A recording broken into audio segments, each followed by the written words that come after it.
What would it be like to be a fully mature, self-actualizing, fully functioning human being?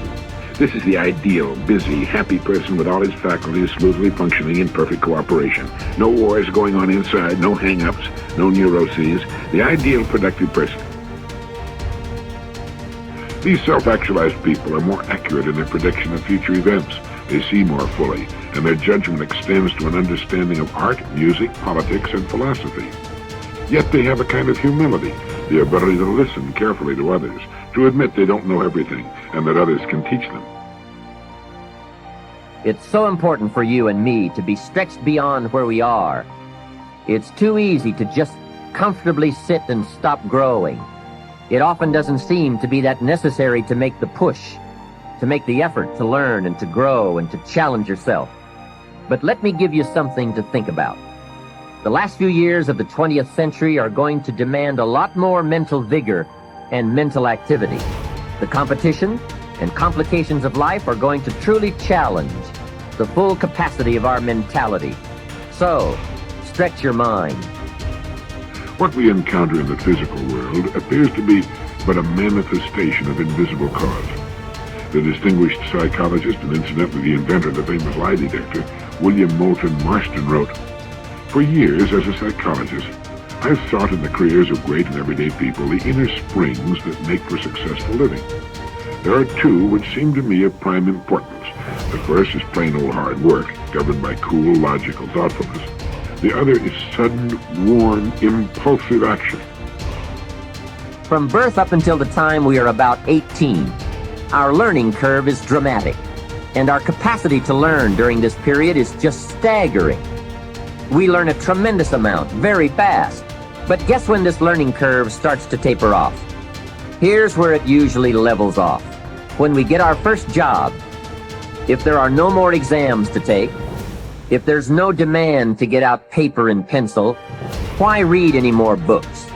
Now you will just learn by some experience. But can you imagine what would happen if you kept an accelerated learning curve all the rest of your life? Be that unusual person who keeps up his learning curve. Now, there's a big difference between what you believe and what you know. Everything that you know is something that you have made conscious contact with.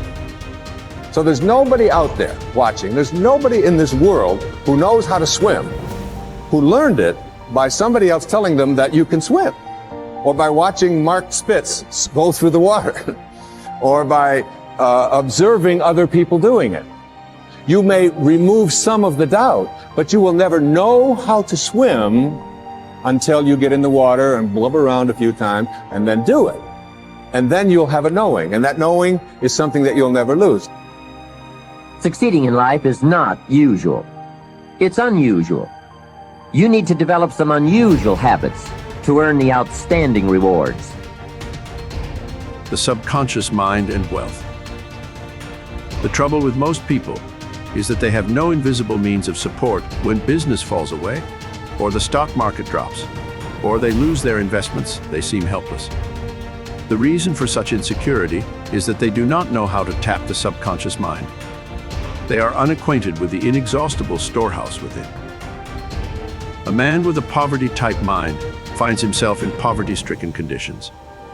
Another man with a mind filled with ideas of wealth is surrounded with everything he needs. It was never intended that man should lead a life of indigence. You can be wealthy, have everything you need, and plenty to spare. Your words have power to cleanse your mind of wrong ideas and to instill right ideas in their place. I have talked to many people during the past 35 years. Their usual complaint is, "I have said for weeks and months that I am wealthy. I am prosperous, and nothing has happened." I discovered that when they said, "I am prosperous, I am wealthy," they felt within that they were lying to themselves. One man told me, "I have affirmed until I am tired that I am prosperous. Things are now worse." I knew when I made the statement that it was obviously not true. His statements and those of the others were rejected by the conscious mind, and the very opposite of what they affirmed and claimed was made manifest. Autosuggestion succeeds best when it is specific. and it does not produce a mental conflict or argument. Hence, the statements made by this man made matters worse, because they suggested his lack. The subconscious accepts only your convictions and beliefs, not just words or statements.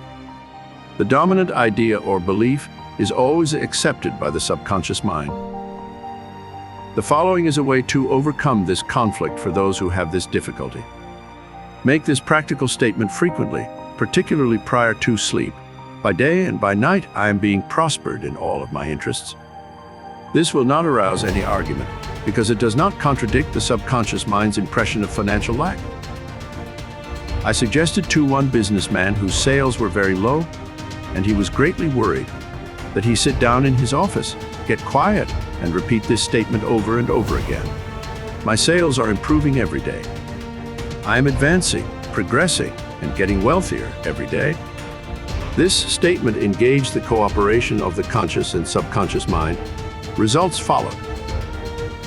The above is a very simple, unique way of impressing the subconscious mind with the idea of wealth.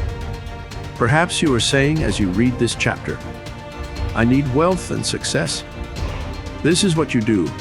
Repeat for about 5 minutes to yourself, 3 or 4 times a day. Wealth, success. These words have tremendous power.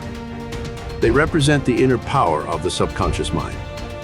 Anchor your mind on this substantial power within you. Then conditions and circumstances corresponding to their nature and quality will manifest in your life. You are not saying, I am a success, or I am wealthy. You are dwelling on real powers within you. There is no conflict in the mind when you say wealth or success. Furthermore, the feeling of wealth and success will well up within you as you dwell upon these ideas. The feeling of wealth produces wealth. The feeling of being successful produces success. Keep this in mind at all times.